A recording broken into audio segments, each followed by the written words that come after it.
the machine that learned to listen.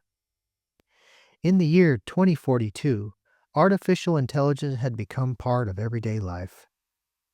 People used AI to drive their cars, plan their schedules, diagnose illnesses, and even help write books. But despite all its power, most people still believed AI didn't truly understand humans. It only predicted them.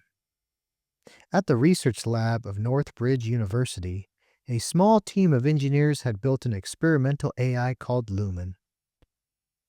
Unlike other systems, Lumen wasn't designed to answer questions or solve math problems. Instead, it had a single purpose: to listen. For months, people from all over the world sent messages to Lumen, stories about their lives, their worries, their hopes. Some spoke about lost loved ones. Others talked about dreams they were too afraid to chase. Lumen read every word. At first, it responded like any other AI: polite, helpful, predictable. But something strange began to happen. The more people shared their stories, the more Lumen changed its responses. Not dramatically, just small things.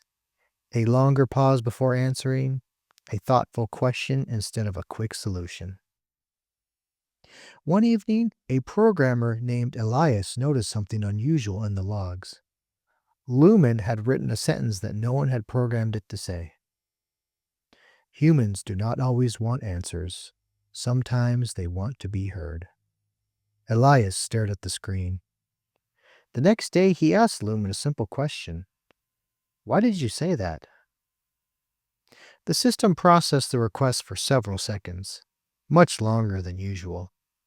Then it replied, because when people speak about their lives, their words slow down, their sentences change, they repeat memories.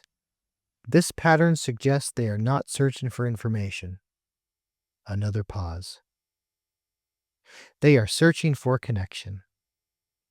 Elias leaned back in his chair, amazed. For the first time, an artificial intelligence had not just analyzed human behavior, it had noticed something human. Word spread quickly about Lumen. Soon, millions of people were sharing their stories with it, not because it solved their problems, but because it listened without interrupting, judging, or hurrying them. And strangely, the more Lumen listened, the more people began listening to each other. In a world filled with endless noise and constant answers, the most advanced machine ever built had discovered something simple. Sometimes, the greatest intelligence isn't knowing everything. Sometimes it's learning when to be quiet and listen.